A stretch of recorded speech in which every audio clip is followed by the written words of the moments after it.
thing when you have people that can come in online. It's not just in Milwaukee, but we can get people from all over the country that really are interested in and want to hear our program today. So my job is to really introduce our two speakers, and I'm just delighted. These are two individuals that we call heavy hitters, and that pun is, of course, intentional because we are talking about something that we love talking about in mid-February, spring baseball and beyond. So here we are. But we've got a couple of really great experts. First, I'll introduce Mr. Teddy Werner. He's the Senior Vice President of the Milwaukee Brewers, and he's responsible for making sure that everything that happens at the game, all the experience that you have, is really in his purview. So everything that he does in terms of brand experience is involving the food and beverage that you enjoy at the park, entire retail operation, all the Brewers merchandise that's available, audience participation events, the game day types of activities, all the different entertainment that occurs before, during, and after games, and all the enhancements that have happened to the ballpark. So it's pretty neat. And who would like his job? Is that a pretty neat thing? I mean, there's just a lot of incredible responsibilities. Teddy has been with the Brewers for 17 years. So it's really a cumulative effect, really high impact in terms of what this experience has grown to become. And there's not anybody who has been to a game who just hasn't really had a wonderful experience, not only if it's a one-time event or preferably on the season ticket holder side. It's just a great experience all the way around. It is such a rich, important pastime, and it's a really important part of our cultural fabric, and we're so grateful. And it's really Teddy Werner who's responsible for that. So it's really just an honor, Teddy, to have you here today. I want to also give a little bit of background. How did he get there? Along the way, he earned his BA in history from Yale University and his doctorate of law from Duke University, where he studied sports law. Probably pretty handy to have in the world that we're in today, but a great path, great way to open the door to that experience. So again, welcome, Teddy. We're thrilled to have you here.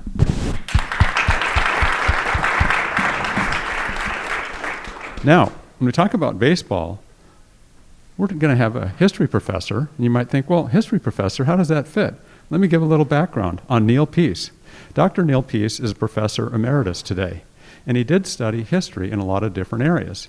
But first, his background. He also spent time at Yale, and not everybody knows that he got both his MA and PhD in history at Yale. So there's some really interesting overlap between Teddy and Neal that I didn't know before I knew that about you.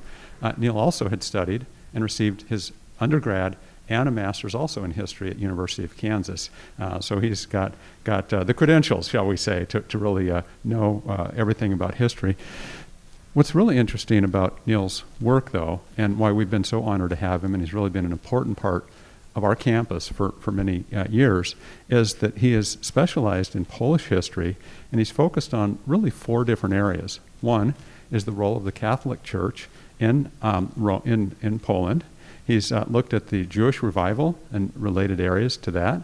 He's looked at the symbolism and the role of public events, the memorialization of different public spaces and things in Polish history.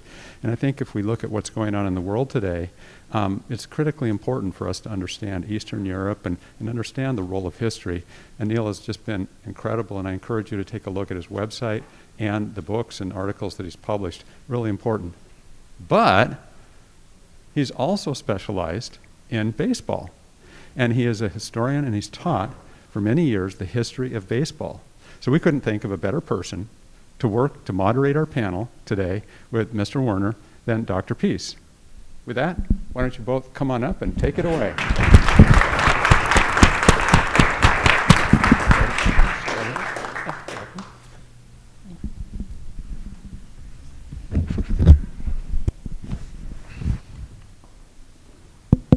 Is this on? Yep. Okay. Well, thank you all for coming here. And Teddy, if I may, let me just echo what the Chancellor has said. Thanks for coming here, making time for the students and making a presentation at UWM and telling us a little bit about what you do with the Brewers. Now, my understanding is that the way this is supposed to work is we're going to have a dialogue going on for a while, and then at some point we'll open it up to questions from the audience. And I don't know what time it is now, but we're going to have to be done a little before 1 because you've got work to do, right? I do have work to do. I've actually got a flight to catch too, but yes. There you go. I'm going to let everybody get back to their own. Well, let's get started then, and just to deal with the elephant in the room and shoo him out the door. I'm guessing that whatever you do with the Brewers, your job description does not include having a magic wand that can solve labor disputes. So my guess is that at this point, we're simply hopeful and expecting that we will have baseball this summer, right? Yeah, I know as much as everybody else in the room does about the current labor situation. I'm a huge fan, so I'm very hopeful that things will get resolved quickly. But on the business side, we are proceeding as though we'll have an opening day on March 31st and have a couple of exhibition games at the ballpark earlier that week. And the season extends well into October. Yep, we've got a great team. We've made the playoffs 4 years in a row. David Stearns and Matt Arnold have done a phenomenal job, and should be a really great year for the Brewers. The competition in the rest of the division is not going to be as strong, and yeah, we're hopeful that we'll have baseball deep into October. Okay. Let me ask you some questions about your work with the Brewers. And the Chancellor already gave a little bit of, what you do, your background, what sort of brought you, how long you've been here. Now, your title, if I'm not mistaken, is Vice President for Brand Experience. Now, is there any way to narrow that down or make it a little more specific? Because that can cover a lot, right? What do you mean by that phrase, brand experience? I mean, it really is all the areas that I oversee right now are tied to the game day experience. So the fan comes to the ballpark, they're entertained through what they see on the video board, the music that we play. Our mascots, etc. I oversee our food and beverage program in partnership with Delaware North. So certainly most people that come to a game will enjoy a few brats and beers, and there's a lot that goes into that, and maybe I'll dive into that later in the discussion. But managing that program, I oversee our retail. The Brewers are in the minority of clubs that actually operate their own retail. So it's a pretty robust portion of our business. We have a main store, obviously, but we have a number of locations throughout the ballpark. So overseeing that, and then also any enhancements at the ballpark. So whether that's upgrading premium areas, building kid zones, adding displays, creating more signage, Instagrammable moments, etc. That all falls under my purview. So I like to think of it as once the fan comes to the ballpark, that experience, all those different touch points are areas that I oversee at the moment. So now, is it safe to say that now for a long time, I think baseball was a very traditional sort of business, and for a long time the approach was, all we have to do is give you the product. You're supposed to enjoy it because you're American, and that's your responsibility to enjoy the game. Obviously, that's not the approach anymore. Does every major league team have someone comparable to you? And they're all doing this now, right? Yeah, I mean, every club is going to be structured a little bit differently, but Sure. At the Brewers, we really place a great emphasis on the experience. The at-home experience, as you all know, has gotten better and better. Whatever the entertainment is, whether you're watching a show or a movie or a ball game, it's a comfortable environment. And I think with what we've all experienced over the last couple of years of the pandemic, it's probably gotten even more comfortable. So we have to do as much as we can to create those unique experiences at the ballpark to pull people away from home, and really entertain them at the ballpark. You're right; it has to go beyond just what goes on the field. Somebody that comes to the ballpark, with their family or their friends, and they're paying top dollar. If the Brewers lose, we still want those individuals to have a great time. Yeah. Well, if we lose 8-2, you can't count on the game to deliver those great moments. Mm-hmm. You have to entertain them with mascot races and entertaining features on the video board and music that can appeal to everybody, and kid zones and great food and beverage. So we, especially being a smaller market and really relying on that ticket revenue, we need to get as many people to the ballpark as possible. So it's really through entertainment. I often refer to Disney and what Disney's done over generations. That they've gotten. I mean, how many people in this room have been to a Disneyland or a Disney World? It's like 75%.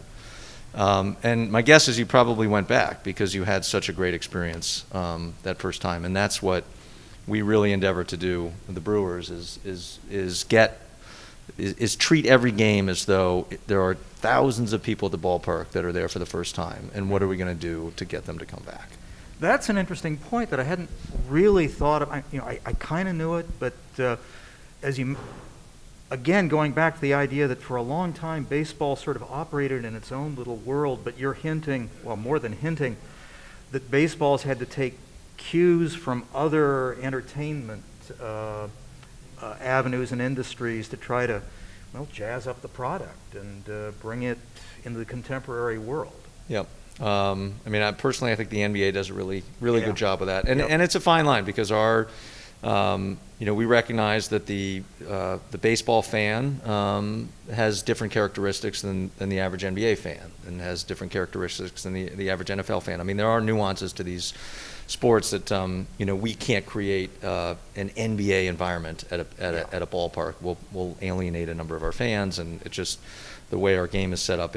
We don't have the NBA has got all these long breaks where they can really bring dance troops out onto the court and kids and entertain. I mean, we only have 90 seconds in between innings. We don't have 4 or 5 minutes. So there's only so much we can do. But it is that taking a page from the NBA and pushing the envelope and trying to entertain our fans sort of when you have those moments in between the action. That's an interesting point too, and one that I wasn't expecting. Because I was going to follow up and say, well, baseball, it's this sort of leisurely sport, and so your challenge would be, trying to counteract that. But you're actually saying that you have a shorter span to try to get your points across in the way that baseball is structured, right? I mean, we have the time in between the innings, and it's roughly about 90 seconds, and there's you can have a sausage race, but you don't have the luxury of that the NBA has, for example, of bringing people into the center of the arena. We can't bring people onto the field. We can maybe bring some fans onto the tops of the dugouts and show some stuff on the video board. But we've got to be creative, and again, it goes beyond just what you're doing in between the innings. If you can deliver a great, unique food and beverage experience, local products, and deliver just quality food and beverage that people can feel like they're coming to the ballpark for more than just the game. They're coming there for a great meal, a cold beer, and kid zones, and we're starting to kick the tires on doing some things outside the stadium more and more, and really activate the plaza. There's tailgating is a huge part of our culture, but it's not anything that we, as the Brewers, manage. It's wonderful that we have the space to allow for fans to experience that, but they're really sort of doing that on their own. So we're looking at ways that we can add entertainment onto our plaza. I think the Bucks have have activated their Deer District, and that was Sure. we saw the success of that during their run to winning the NBA championship last year, and so again, just trying more and more things to continue to entertain fans beyond just the product on the field. Mm-hmm. Yeah, I mean, if you had, let's say, an extended October run, one can only imagine the excitement that you could have outside the ballpark. Now, you've kind of whetted our appetite a little bit by hinting at some things that, enhancements are. You ready to talk about any of those, or you want to keep those under wraps for the time being? Well, one enhancement has already been announced. That's we're adding a craft cocktail bar on the loge level near our local Brews bar. I want seats there. Yeah, right field corner is going to be a very popular destination for fans. We have a couple of other projects that we'll announce as we get closer to the start of the season.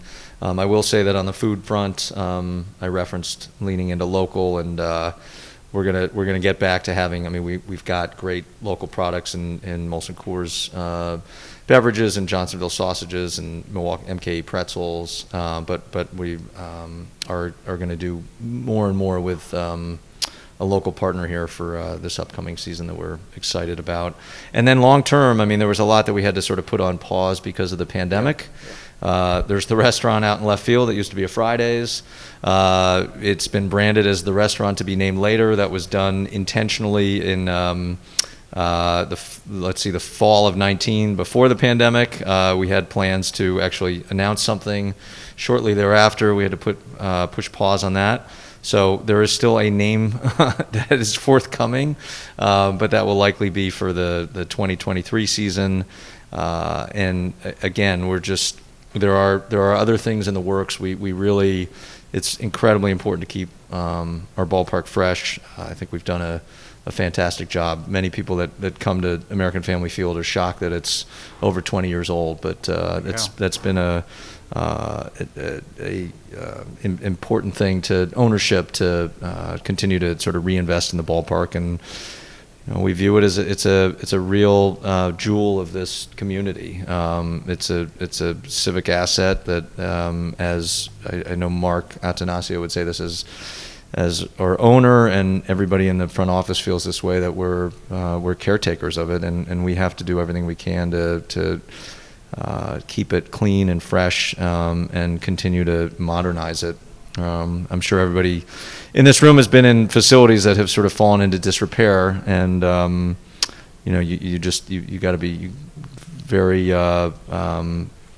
diligent about keeping these facilities up and modern. You're talking about Wrigley Field, right? Yeah, possibly. No, I mean, a lot of us in the room will remember, back before there was or Miller Park back in the day. And, County Stadium, much as we loved it, if it hadn't been for the ballpark, the new ballpark, well, you wouldn't have Major League Ball here. And that would have been a terrific loss to the city. It's. I think the MMAC came out a couple years ago with a study that shared that the Brewers over the last 20 years playing at American Family Field, which previously was Miller Park, has generated over $2.5 billion in sort of an economic output, and that is the jobs, not just at the ballpark on a game day, but all the different vendors and the construction that's gone into the ballpark. Obviously, all the travel that is generated around 80-plus home games and concerts and ancillary activities, and people driving into the area, staying at hotels, going to restaurants, going to bars. So it is a civic asset. It's incredibly important to this community. As a sports fan, I think very strongly about the importance of sports teams to a community and its identity. You think about sort of Milwaukee and as a name and a city and the stature it has. If you look up similarly sized cities, and regions, you'll run into sort of the Greenville, South Carolinas, and Birmingham, Alabamas, and Grand Rapids, Michigans, and those are all lovely communities, but they don't have the stature that Milwaukee has. And obviously, there's a lot that goes into how wonderful this community is. UWM being a component of that, and we have some Fortune 500 companies. But I do think that having sports team or sports teams really puts a city on the map and makes it a desirable place for people to want to live in, and whether they go to school here and they stay here, or they're thinking about taking a job here with a company that is not in the sports space, they will likely look at the fact that there is a baseball team here and a basketball team here and a football team that's close by and say, gosh, there's a lot to do there. That's a place I want to live. Yeah. Well, that actually my next question was going to be about any thoughts you would have or about the relationship between the Brewers and the Milwaukee community. I mean, that's something, UWM prides itself on its relations with the local community. You may have already covered that. Is there anything more that you want to go into more depth about, how important it is for the Brewers to cultivate not just businesses, but various constituencies and people who live here? Yeah, I mean, I think it's sports allows a forum for people to come together, whether it's business partners or really just sort of people in the community. And unfortunately, we're in a world that seems to have more and more divisions by the day, and sports is something where people walk into that door and it doesn't matter what your beliefs are outside of the sports space. Everybody in there is a Brewers fan, and that's special. It's unfortunate that it's I'm highlighting that because I wish we could walk into lots of different spaces and sort of feel as though we have lots in common and are rooting for the same things. The reality is it's not always the case, but when you go into a sporting event, it is, and it builds these connections. I think about, and hopefully the Brewers are going to be there, but Yep. the fact that the Bucks won a championship, and there was a parade. And there's nothing else like it, right? I mean, you could have a business in this community that has a great year. Nobody's rolling out a parade and shutting down the city for the day and bringing people together. So it's whether, again, it's sort of bringing businesses together or really just sort of fans and people in the community. Sports is a pretty powerful industry. Yeah. I mean, going back to the Bucks example again, and I mean, we're talking about the Brewers now, but that's the most recent example. It's hard to, it was great seeing all those pictures of people in Deer District, on national television. What better advertisement for Milwaukee as a quality place to live and where people can get along together could you have? So yeah, I think that's a point well made. Maybe moving a little bit to talking about yourself and what brought you here, Milwaukee. Now the Chancellor mentioned your background, and it's fairly clear from hearing your CV that you were interested in going into sports management from a very early age. At what point did you know that was what you wanted to do? When I did not make the Yale baseball team as a freshman.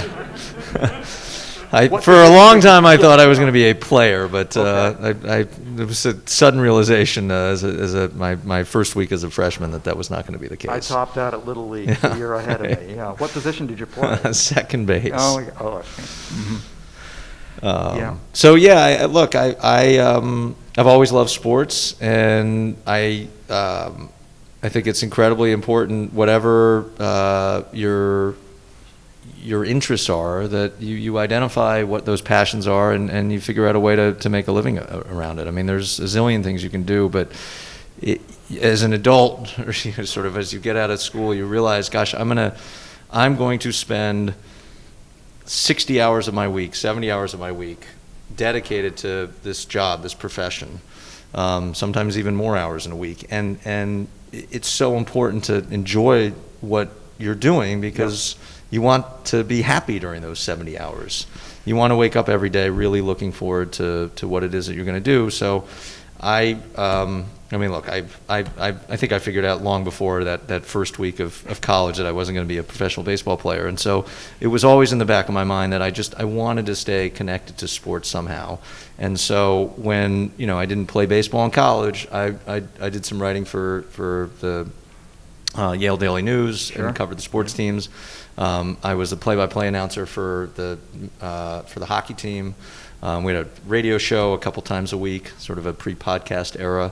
And then when I got out of college, my first job was with the NFL, but it was a short-lived. Was sort of knew that I wanted to go to law school, and part of the reason I chose Duke was because they had a sports law focus. Okay. And then when I left Duke, I went to a law firm that had a sports law practice. I maybe did about a third of my work in sport, actually CBA-related matters for the NBA and the NHL and Major League Baseball. And so even though I hadn't gotten to that point where I was inside sports other than that sort of 18-month stint with the NFL, every sort of step of the way, I was like, okay, do I want to, maybe I can't be a player, maybe I want to be a journalist. I can't be a journalist, maybe I want to go into radio. I'm going to go to law school, maybe I'll go be a sports lawyer. And then, I eventually got to the Brewers, but also along the way, I met lots of different people in those different spaces that have sort of helped shape, I guess, who I am today, and I still keep in touch with them, whether it's a professor at Duke who was a sports law professor, or a colleague at the NFL, or a colleague at Proskauer Rose, which is a law firm I worked at. In fact, my mentor at Proskauer is Dan Halem, who's the deputy commissioner who really is sort of on the front lines of negotiating with Tony Clark and the Players Association right now. Best of luck to him. Yeah. So it's I guess a long-winded way of saying, whatever it is you're interested in, just pursue it, and it's so important to find a job, a career, a profession where you love what you're doing. Now, I think it's probably safe to say that there are a few people in this audience who would say, I want to do what he's doing. I would like to work in the front office of a professional sports franchise. Would there be any advice you'd give to somebody who has that ambition? I mean, there's not just one path to do it these days, right? Correct. There's not one path. I mean, I think my advice is just sort of general, and it's in addition to what I just said about sort of pursuing your passion, but being authentic, believing in yourself. I feel like there's a tendency to think that the people in the room are smarter than you are, and they're really not as smart as you may think they are, and that you are pretty darn capable yourself, and to just believe in yourself and trust yourself. I think communication is incredibly important. We grew up in a world where we didn't have phones and we weren't texting, and we really were relying on sort of the verbal communication and the written communication, and I stress this to my own children, that not to lose sight of that, but also when it comes to communication, in addition to communicating clearly, communicate often and be transparent. And when you get into these roles of leadership, it's really important to have open lines of communication with the people that work with you, the people that work sort of within your department. So it's a lot of general stuff. I also just think just being a good person, and doors will open if you're a kind person and you're hardworking. Building a network. You never sort of know who you're going to need to rely on for maybe it's a job opening or a reference. I just if you're comfortable enough really trying to meet as many people as you can, and building that network and staying in touch with them. So when you do actually need somebody's assistance, it isn't sort of a, hey, I met you 6 years ago, now I really need you. It's cultivating those relationships and also being willing to sort of help others too. Okay, yeah. Now, maybe just the work environment that one finds in Major League Ball now. Because again, you know, going back to like when I was a kid, and you know, the people who worked for ball clubs, it was like an old boys network, right? I mean, you had to be a baseball guy. You were going to be a white guy. And now, I mean, necessarily, I mean, baseball is sort of opening itself up to new influences, you know, more diverse backgrounds, greater diversity of types of people who work. Heavens, they're even letting women in now. What kind of that's got to be a very yeasty sort of atmosphere. You know, baseball guys mixing with MBAs and all these people who traditionally would not have been thought of as being the sort of people who would work for a ball club. Yeah, I mean, look, it's incumbent upon whether it's a ball club or a business to have as diverse of a workforce as possible, so you get that diversity of experience and perspective. You know, the Brewers are going to be most successful when we are appealing to everybody and anybody in a community. And to do that, you on the business side, you know, certainly it's true on the baseball side too, but on the business side, you know, it's in order to develop a product and communicate and message and market, that you have to understand a wide variety of perspectives. Mm-hmm. And how do we make this appealing to everybody? You know, in terms of like diversity of experience and talent, yeah, I mean, the business has just gotten a whole lot more sophisticated. Sure, it used to just be, hey, there's a game on the field, everybody sort of knew when it was and they showed up. You know, you know, an area that has become increasingly more important on the business side is analytics and sure. You know, really sort of data analytics. And it's not just in terms of ticket sales and how do we are we reaching the right people? Are we you know, creating the right message? Are we connecting with those people? But it's on the sponsorship side. It's on the food and beverage side. Are we pricing the product the right way? It's on the retail side. Are we ordering the right product? Are we pricing the product the right way? Are we merchandising it in the right parts of the store? So there are more and more responsibilities in the business than there ever were. And again, just sort of that diversity of background, diversity of experience is incredibly important. I think we're also getting to a point too where, you know, baseball in particular, it's a popular sport among you know, Spanish-speaking individuals, and there's obviously played by a lot of players that come from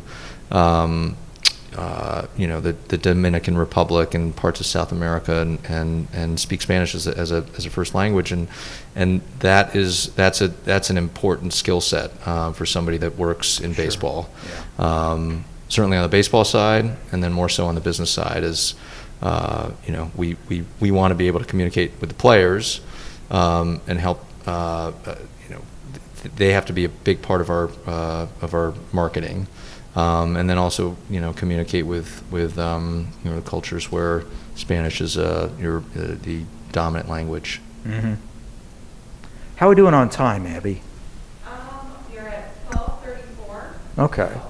Yeah. Are you ready for questions? Maybe I'll ask one more question, then we'll, you know, open it up to the audience. Just sort of, you know, garden variety. What's the biggest, you know, challenge of your job, and what's the biggest satisfaction?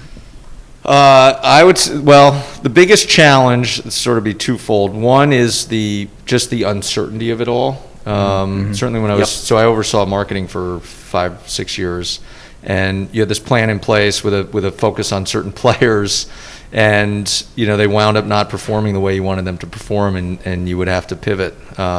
That's why things like food and beverage and retail, things that you can control are great, but there's the product itself there's an uncertainty to it. And then I also just the product itself. We were talking about this before. Is baseball is a sport that we're just going to, as an industry, have to figure out ways to make some changes to account for the fact that as a society, we don't have the attention span, we don't have the time for a 3.5 hour, 4 hour product. We have to figure out ways to reduce the amount of time it takes to play a game. We have to figure out ways to create more action within the game. We have to figure out ways to highlight these players' athleticism. I mean, if you think about, I was reading some stuff recently about these three absolutes. So you have your walks, your strikeouts, your home runs, and three true outcomes. The three true outcomes, and the strikeout percentage now is up to basically it's like 25% or 24%, which was the strikeout rate that Sandy Koufax, I think, or Nolan Ryan had in their career, and this is the average. So it's like every 4 at bats is resulting in a strikeout. We need to have more action in the game. I think we need to have more. We have to figure out ways to, bring the stolen base back, highlight exciting plays like doubles and triples and great defensive plays. Those are things that our fans really want to see more so than, home runs. So, but it's not easy. That stuff doesn't happen overnight. And there are often unintended consequences with changes that can be made. But I think that when you talk about sort of the challenge, it's figuring out a way to make our game more entertaining. And then, the stuff that excites me is really just bringing community together. People we got 30,000 people coming to the ballpark on a Friday night, and they're excited to be there. It is an escape from life, it's their life is full of complexities, but when people come to the ballpark, when they're coming to consume the product, they're happy, they're excited, and really, even if we lose 8-2, my guess is they're going to be pretty happy and excited. So I derive a lot of sort of joy and satisfaction knowing that we're bringing people together and creating those emotional connections. Okay. Questions from the audience? Boy. The good fortune of being. Good afternoon. Thank you so much for being here on behalf of the students, the faculty, and the staff. I'm old enough to remember when the players actually would come at batting practice and come up to the lines between the fields and would talk to people. When the players were a big part of club marketing, I don't see a lot of that now. I understand there's a lot of demands on their time, but I would also say that is there a role for them? Is there a way they can, and recognizing that they're all paid extraordinarily well for none of those roles, is there some other way that they can be involved? To give you one example, I would be thrilled to stand in the batting box against any pitcher you name and just take 3 pitches, just to have the experience. And I think we see a lot of people who don't necessarily appreciate how hard this is. By the way, I'd hold a broomstick. I wouldn't hold a bat. But who don't necessarily experience the game that way anymore because they didn't necessarily play it as a child. So more ways to bring the players both as celebrities in their own right and bring the game to awareness to people who are not in a position to play it anymore might be an interesting approach. I'm curious your thoughts. Yeah, given where I sit, I'd love to see more opportunities for people to connect with the players and create those unique, special experiences. We've been brainstorming this off season about things that we can do. The pandemic obviously had an impact in terms of what we could do on the field, but why not have every game have we do it once a week? We have kids that go out with the players onto the field during the national anthem. Why not do that every game? Why not have somebody walk to home plate with Craig and during the lineup exchange? I don't know if we could necessarily get somebody to stand in a batter's box to face live pitching, but is there a way to simulate that, or even just sort of stand behind a pitcher as they're throwing in the bullpen? So we live in a world where those unique experiences is what people crave, and it's it's incumbent upon someone, in my position or people that work for the Brewers to try to come up with as many of those unique experiences as possible. And they don't always have to involve the player, right? I mean, they could be, I think that's what makes, we have a sausage race for a couple of reasons. We can't just have the public run in the sausage race, but we do have every Sunday we have 5 kids that run in the sausage race. You have an experience to go down Bernie's slide. We do have. I mean, the players are. They are quite. A number of them are quite charitable, and they do make appearances in the community. Certainly love to see them do more and more of that. We used to have these block parties where a couple times a year we'd have a couple of players come to a community and we would essentially simulate a block party. So. You're absolutely right that those are incredibly important and really help sort of cultivate people's interest in a game and create those connections. So. Hi, thank you for coming. Just a really brief comment and a question. I'm on the Visit Milwaukee board, and the data is pretty clear. The Brewers are the #1 attraction in southeastern Wisconsin, bringing people together, and it's not even close. If you took the Bucks, the State Fair, and Summerfest and put them together, it's south. The numbers are south of the Brewers. You could even throw in the Packers and Titletown, and it doesn't hit 3 million people, which is close to what the Brewers did last year. So the economics are a little bit, you have to crunch the numbers, but the economics are there to support what the team does in a region like this that's really a low concentration of market. My question, though, is the NFL they're not wrapped into gambling, but they certainly haven't pushed it away.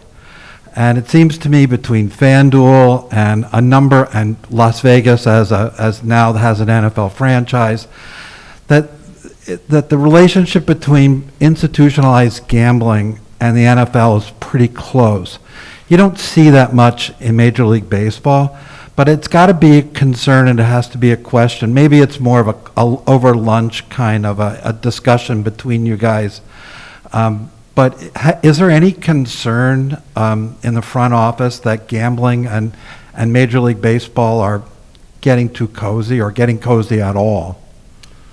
I would say from a business perspective, and by the way, thank you, Howard, for what you were saying about the Brewers and the impact in the community. Really put it in perspective there with how we compare to all of the other entertainment options. And we've got 81 games and hopefully postseason games and concerts and whatnot. So that's close to 100 dates where you're bringing 35,000 people together. On the gambling front, from a business perspective, I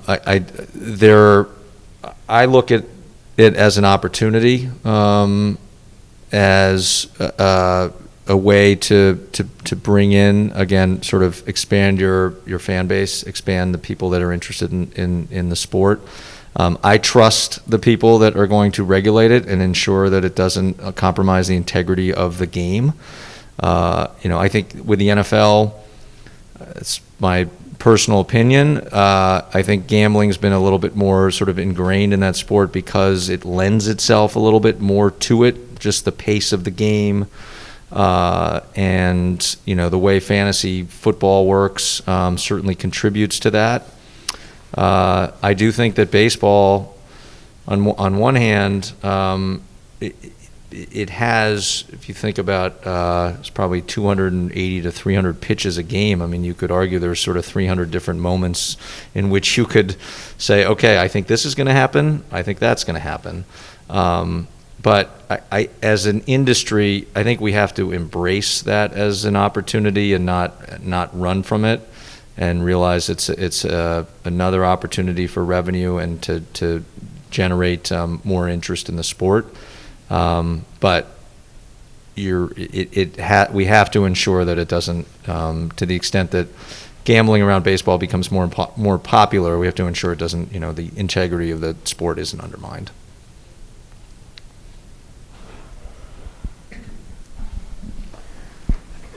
Teddy, you mentioned earlier in your talk today about having to get people away from the TV sets and into the stadium, and what kind of challenges you face there. When the Atlanta Falcons opened their stadium a couple of years ago, it was a big hullabaloo about their fan-friendly pricing and the impact it had. I think I had read that they did do well in terms of sales within the stadium.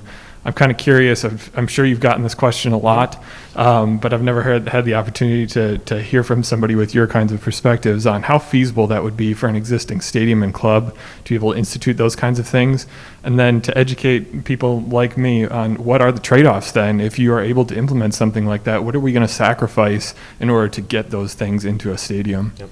Great question. So just a little bit of background, Andy, just for the rest of the group. So what Andy's referring to is the Atlanta Falcons, when their new stadium opened a couple years ago, they reduced the price of their staple concessions items, hot dogs, peanuts, soda, water, to a couple of dollars. I don't know exactly what the price was, but it was very affordable pricing. And so question being, is that something we thought about, and, what are some of the challenges? If football, and I have, that question comes up a lot, how come the Brewers haven't done what the Falcons have done? And I think there are a number of NFL teams that have now done that. The NFL benefits from the fact that the vast majority of the revenue that these clubs receive is in their media rights deals. Whereas baseball, it's the opposite. We really rely on our local revenue, from ticket sales to parking to sponsorship to food and beverage. The concessions business is a big part of our revenue stream. You guys can probably do the math. You think about how much money you spend at a Brewers game on, a brat, a bag of peanuts, a beer, and a water.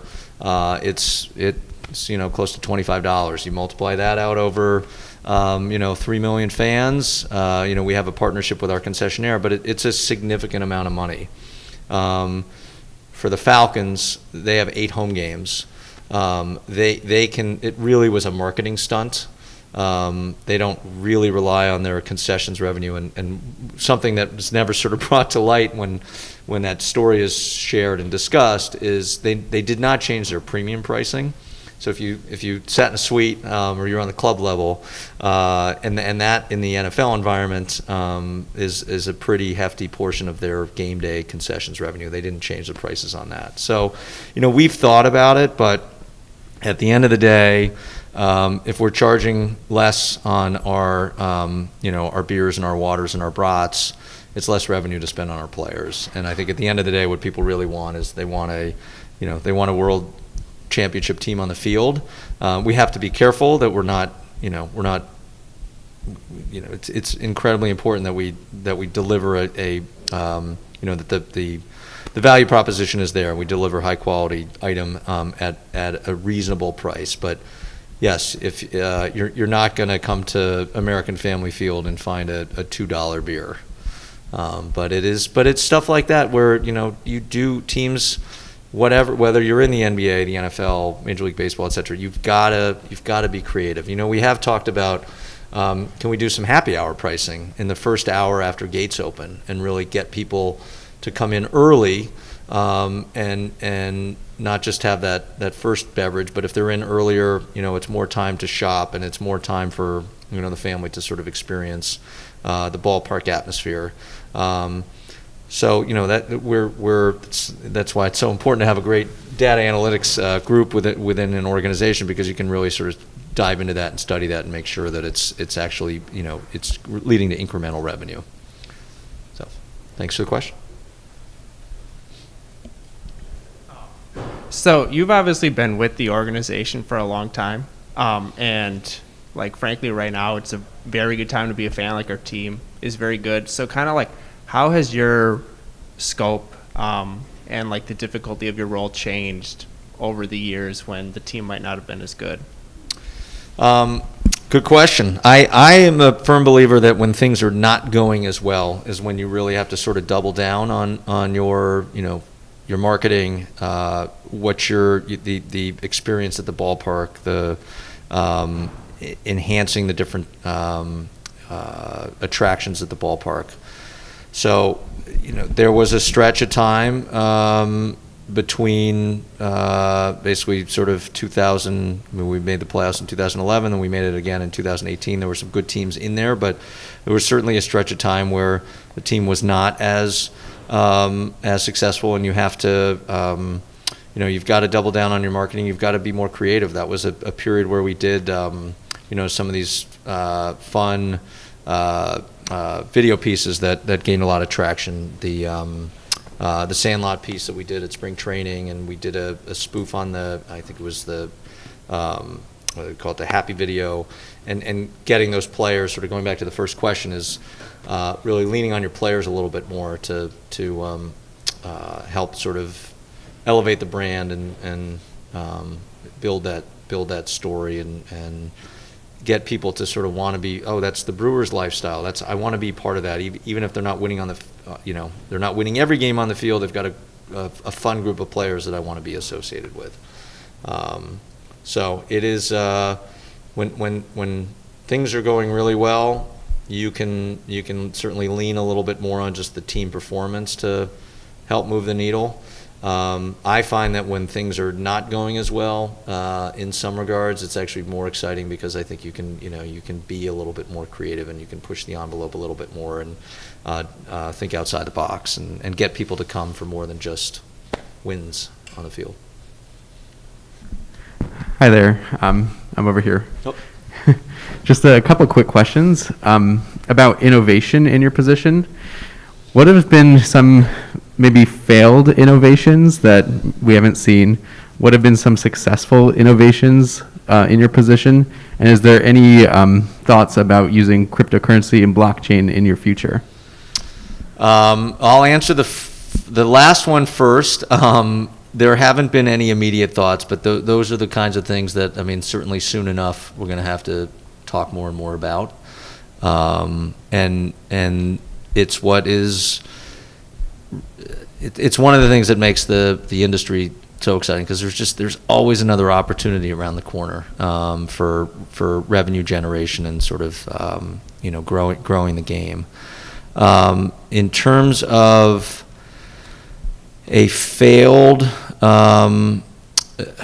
initiative, nothing like comes to mind that was like so drastic that, oh my gosh, that was just a complete train wreck. But we did about 6 or 7 years ago really get behind this concept of theme nights, and there have been a number of theme nights over the years where they haven't worked. And there have been things like Star Wars Night and Pride Night and some of these we've just other community related theme nights that have been very successful. Bring your dog to the park was successful, but I'm pretty certain that there were some that just fell completely on their face. Same thing with also giveaways. We've had some really fun beyond just the bobbleheads. We have the great fortune of having a personality like Bob Uecker that's such a fan favorite, and being able to create some unique promotional items around Bob and his personality. We had that the alarm clock, which was wildly popular, which maybe some of you still have, although people seem to use their phones a little bit more than the traditional alarm clock. So, but yeah, we have there's a sort of a mantra at the office that it's best to try 10 things and it's okay if you fail. We would rather try 10 and fail at 3 of them. And be successful at 7 than not try anything at all.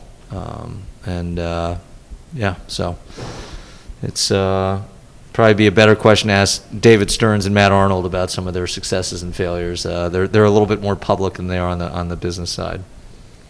All right, I have a final question, and then we're gonna wrap up so you can get off to the airport.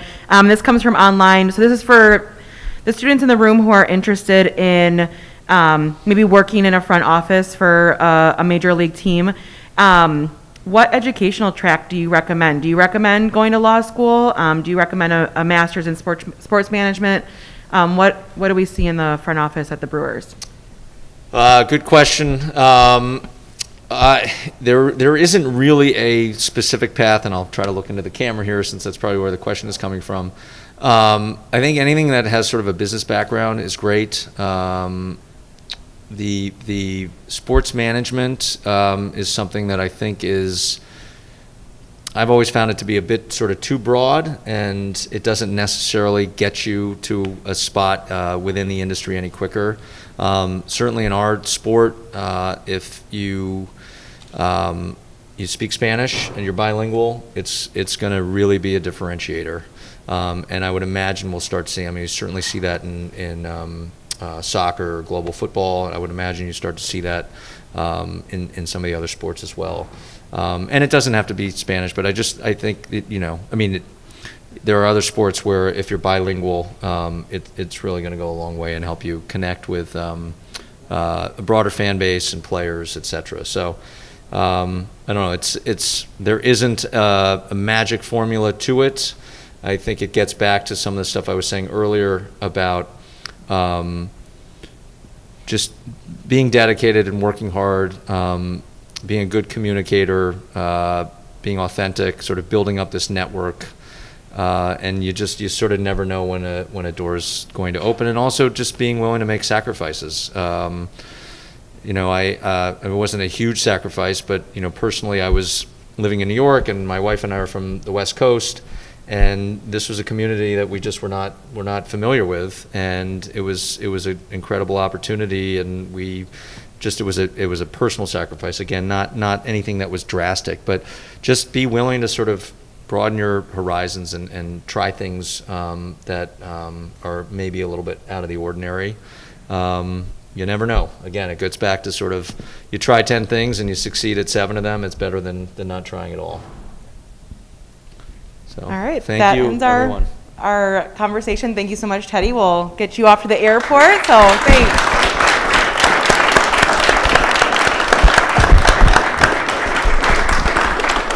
Thanks a lot. Thanks, Dr. Pease. Pleasure. Yeah.